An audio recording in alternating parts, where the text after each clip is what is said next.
Welcome to the LinkedIn LeapGreat live session. We have people joining from around the world, and we'd love to hear from you in the chat. If you could, make any comments there, tell us where you're from, that'd be great. Our discussion topic today is navigating the largest implementation, exodus in history. I'm your host, Ross Orrit.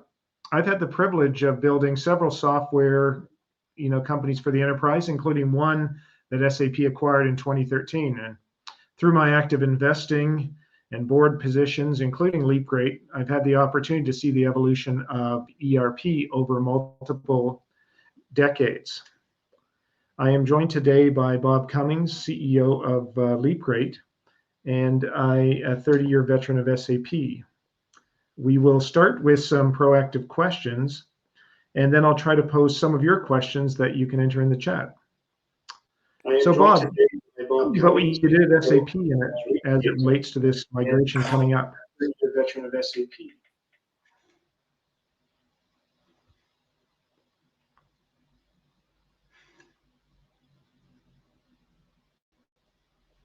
What you did at SAP as it relates to this migration coming up. You're a veteran of SAP.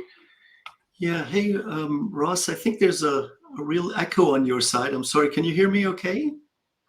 You are coming through for us. I will see if we can attempt to adjust this echo. Yours is coming through as an echo for me, although I don't know if it's me or you. So, Ross, I think there's a real echo on your side. I'm sorry, can you hear me okay? You are coming through for us. I will see if we can attempt to adjust this echo. Yours is coming through as an echo for me, although I don't know if it's me or you. So, Ross, I think there's a real echo on your side. Okay. So can you hear me okay? Bob, just to kill any LinkedIn attendee, part that you had running in parallel. That maybe that's better. Is that better? Yes. My apologies to those on the line if that didn't come through. I was just, joined today by Bob Cummings, CEO of LeapGreat, who's a 30-year veteran of SAP. And we'll start with some proactive questions, then I'll try to pose some of your questions that you're free to enter in the comments box. So Bob, tell me about what you did at SAP and as it relates to this huge migration coming up. Yeah, thank you, Ross, and thank you to everyone for joining us today. Apologize for the technical glitches there at the beginning.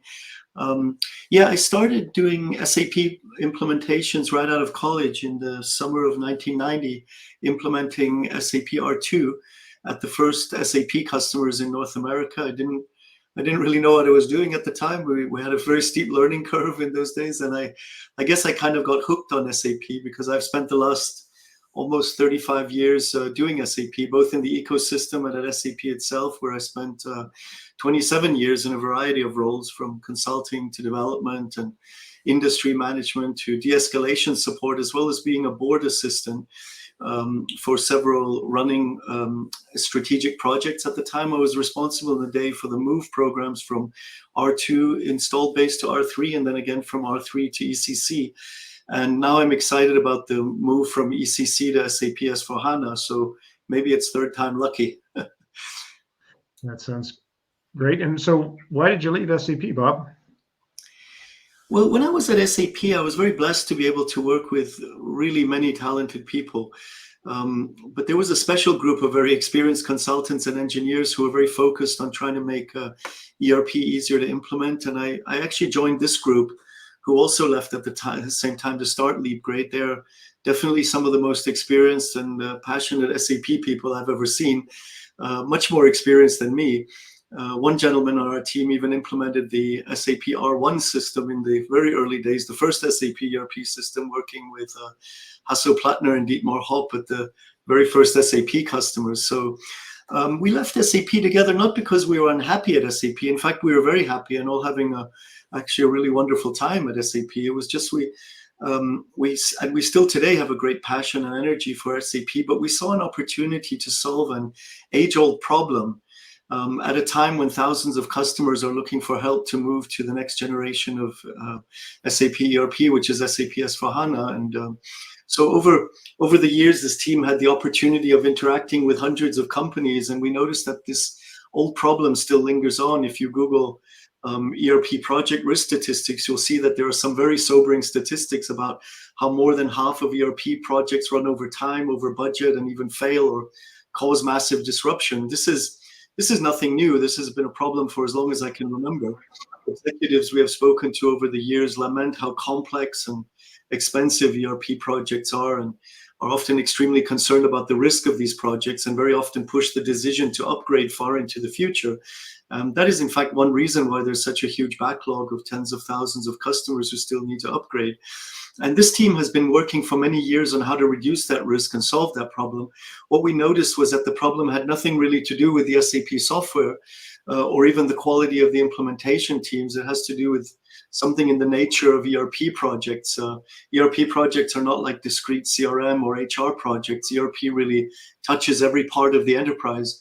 And so with a line of sight to this mass migration of ERP upgrades, we founded LeapGreat to create a platform to resolve this problem using a new approach, leveraging some modern automation and AI technologies to make this possible. And we hope that this will help not only customers, but also help SAP and even the system implementers.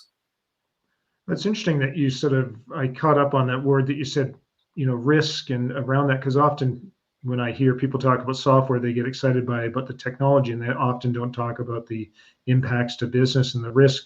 What do you mean by that? What's the risk, and maybe what's the root cause? Yeah, so I think when you look at the root cause of these things, I think when you look at so there's actually many things that happen sort of at the same time when you look at the root cause of this. So when you talk to a project manager and you say, what is what is it that makes these projects difficult? They'll say things like, well, it could be the misalignment between IT, but in our experience, it might be IT and business. The timelines are aggressive, underestimating data migration and stuff. But in our experience, there's one big root cause for the risk in these projects, which result in those other things that you read about in the literature and that you see in the internet. The fact is that on most projects, the first half of the project is very conceptual. We try to help a customer imagine, visualize, and conceptualize the future state. We draw pictures of target architectures, of process capabilities. We show demos, proof of concepts, and so on, and to try and help the customer visualize a future state. And then one day, the real target system begins to emerge, and this is where the project suddenly shifts gears into reality. It's no longer conceptual, it's now real. And in our experience of escalations, this is the point in the project where the rubber meets the road and all sorts of surprises come up. You hear people say, oh, that's how the system works, that's not how we expected. Where's our field XYZ, or who forgot to add this? And in our experience, this is exactly where the project begins to escalate, or sometimes go into a tailspin and follow the pattern we see in the analyst statistics. We believe from our experience with implementations and escalations, the root cause of many problems is the really late visibility of the customer's working system reality. That's interesting. So if late visibility of the working system is critical, wouldn't just vendor demos or implementers POCs or things like that work just as well? Well, demos and proof of concepts of model companies definitely do help. We did a lot of these at SAP, and they're valuable to help visualize the system possibilities, but they don't solve the main problem of the project, to integrate all the many streams of work, like from architecture to processes to data to all the different things that have to come, and which is the first real working system, to bring everyone toward that first real working system based on the customer's full scope processes and data. Okay, but how can you solve this? When I always think of ERP, I think of it like a corporate open heart surgery. These are very tough and very serious implementations, and it's not like you do surgery with a magic wand. What can a customer do to solve that problem? So at the beginning of projects, you don't know what you don't know, Ross. You have to start somewhere, and it's exactly the starting point that we looked into for many years. You often hear about starting with phase 0 of your project, but you don't often hear about version 0 of your system in phase 0. What we looked at is whether it would be possible to make version 0 of your working system available in phase 0, and not just the configured application, but also the customer process descriptions, the test cases, the roles, and all the other topics that the project manager needs to get aligned, all available on day one so that the project team can test drive it before starting. So I'm going to think of myself as a customer, Bob, and say it still feels like you're waving your magic wand out there. How is that actually possible? Yeah, so the challenge, Ross, is how do you in a very short time frame make a custom tailored system with all the project dimensions available that the customer can test drive and the project team can really rally around on day one? It sounds a bit like magic, which is why we actually provide the test drive for free, because nobody believes it's possible. It's like you say, Ross, it sounds like magic. So how is it possible? Well, it isn't magic. In recent years, many new technologies have emerged at SAP and in the SAP ecosystem that allow us to use AI and automation to create in a matter of days what would ordinarily take many months.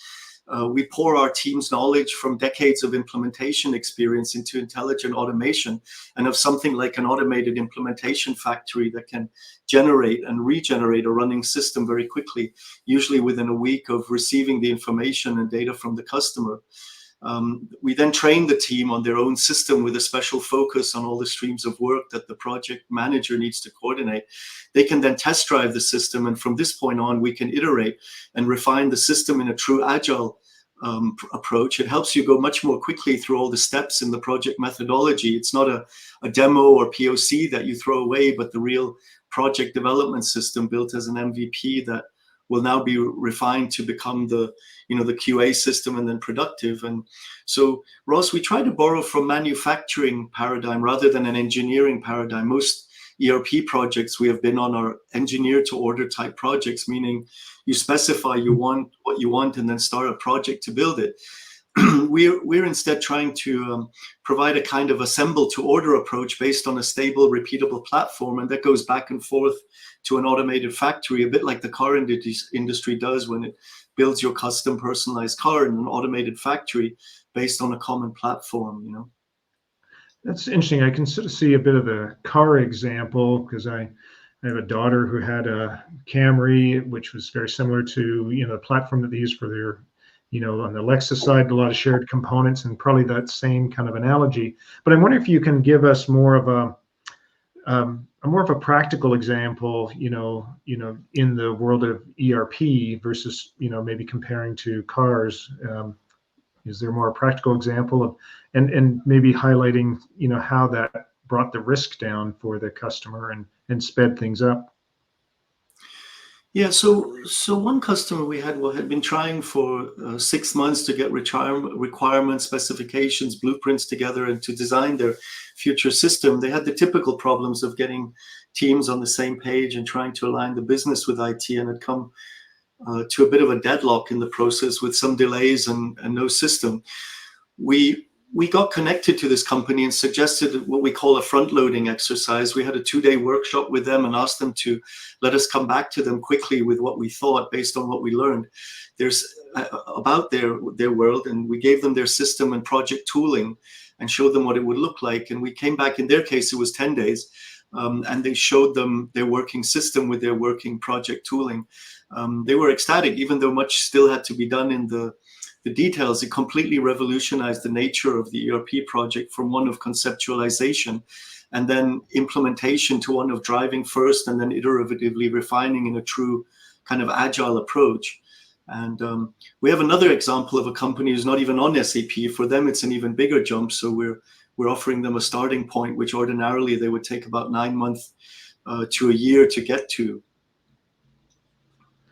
Very interesting. And on that sort of first project, did you have any idea of like what they thought about through the traditional approach, how long it may take, and did this really shorten up the project from how they saw they would proceed with the project, and how that might reflect in cost or lower risk? Yeah, we were able to shorten the time frame of the project by at least 6 months. It was a shorter project. It was going to go over 18 months, and they were able to cut out a lot of the activities that were going to go into starting that, so we could get them moving very, very quickly.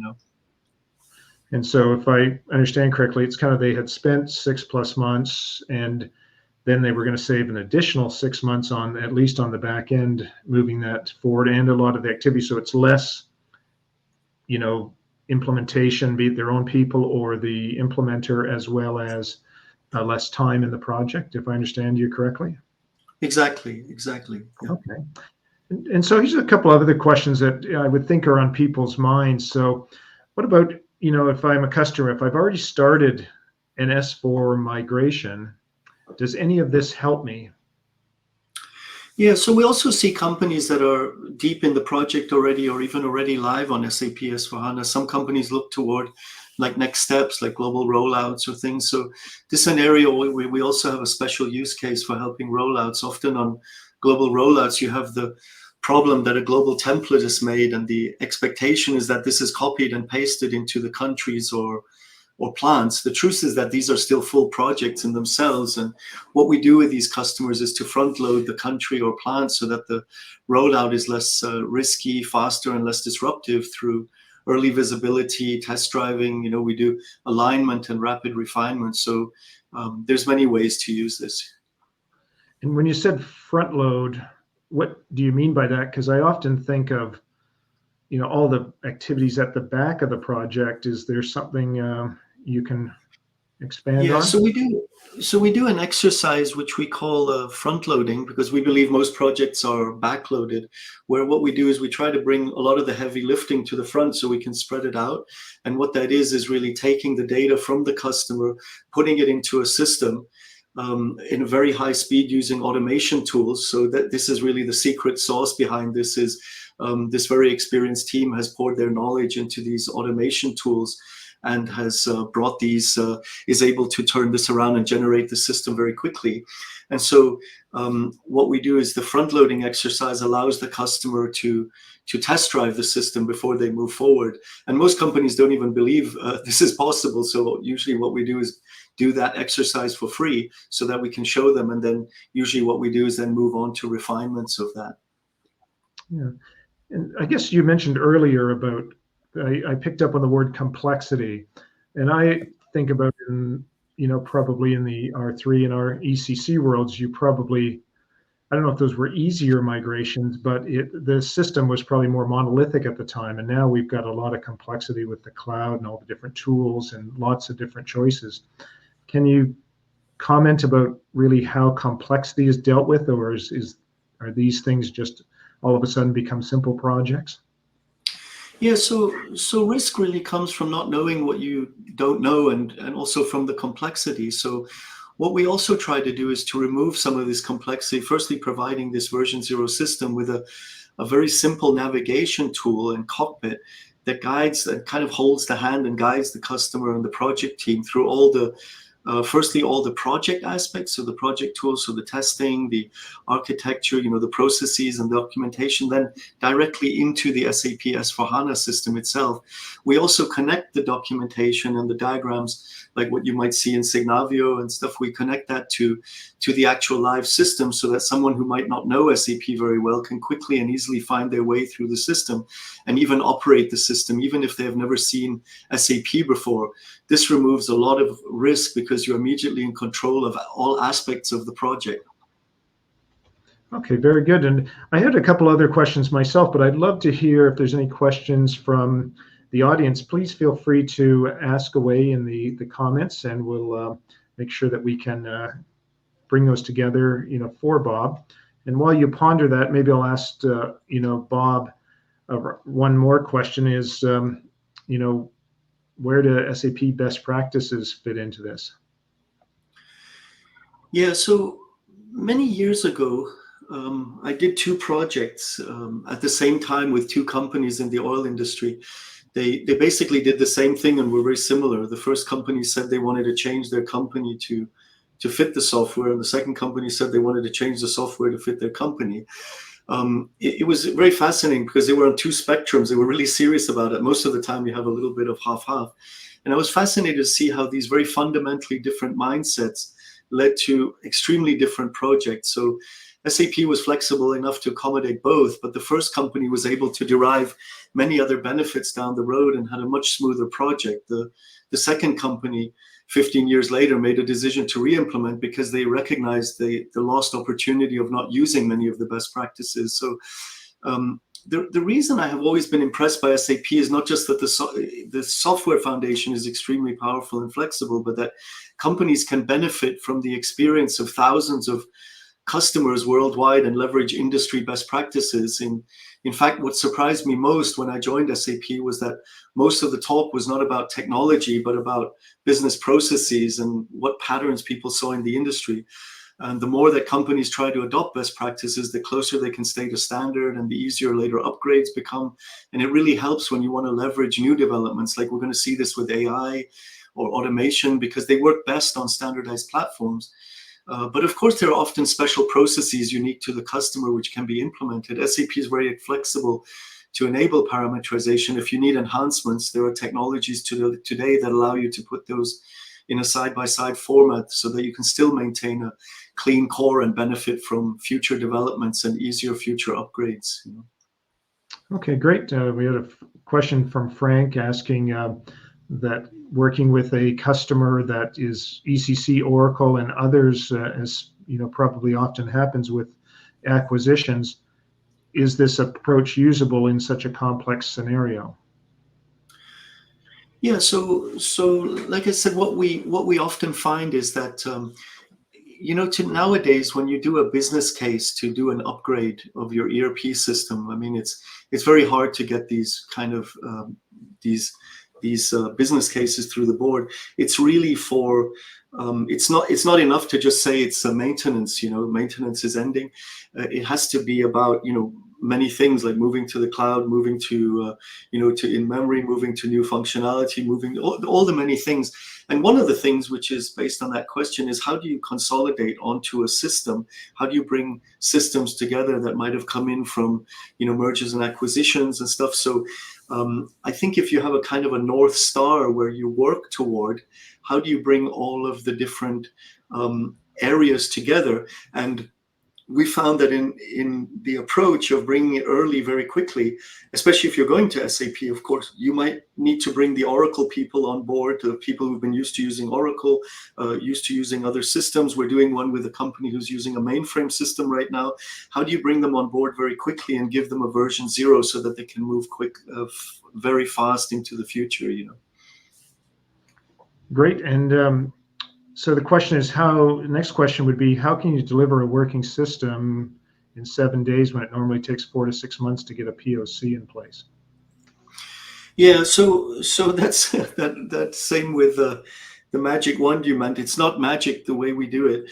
It's just that we're very blessed to have a team of extremely experienced consultants over many years who have poured over the course of the development of this company, poured their knowledge into automation that does a lot of the things that we usually do by hand on these projects, and really drives it much more quickly. In fact, what we usually do is we do that in a few days, and then we go over it by hand and optimize it, make sure the documentation is linked, and bring it in. So again, this system is of course not the 100% system that the company will be going live with. It has, like, if you have whatever your scope of processes, so your first, let's say 100 processes or whatever it is, we get them running, we get the org structures. Now the interesting thing is you can make mistakes in that, and we will make mistakes because we don't have that much time with the customer. But this is the point, that you start with a version 0, and what you want to do is get the differences. So it's like when you test drive a car, you know, when you go to buy a car, they don't take you into a conference room and show you presentations of the engines and stuff like that, and then ask you to specify what you'd want. They just give you a set of keys and go drive a car. Now, that car you drive is not going to be the car you'll buy. You'll come back immediately, say, hey, I want to have this different. I want a bigger engine. I want all sorts of different things, to it. And so that's the dynamic we want to get to. Even if it's just a 30 or 40% system of what will be there, we can, instead of thinking implementation, we can think refinement of a base that's already there, which is right at the beginning of the project.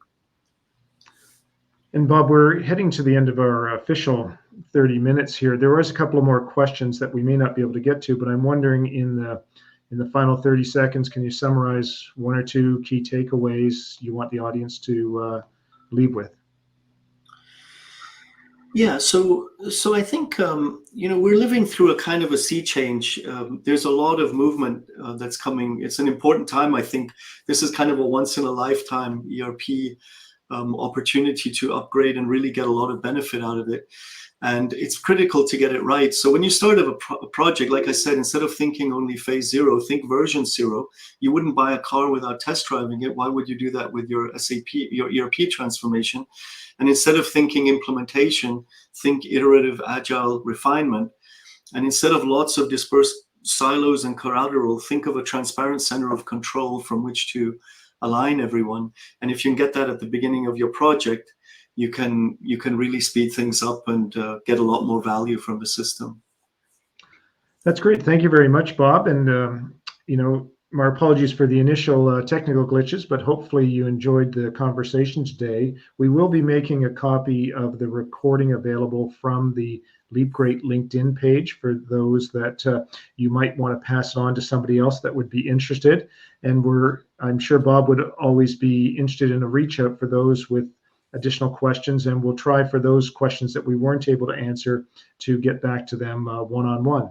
And we'd like to encourage you to look to our next similar LinkedIn Live, which would be in 2 weeks' time, talking about global rollouts, and that which Bob mentioned a little bit here, but we'll drill down in that more detail together with a second guest, Tony Tomich from Ernst & Young, that'll be joining in the conversation. So we look forward to continuing to engage with you.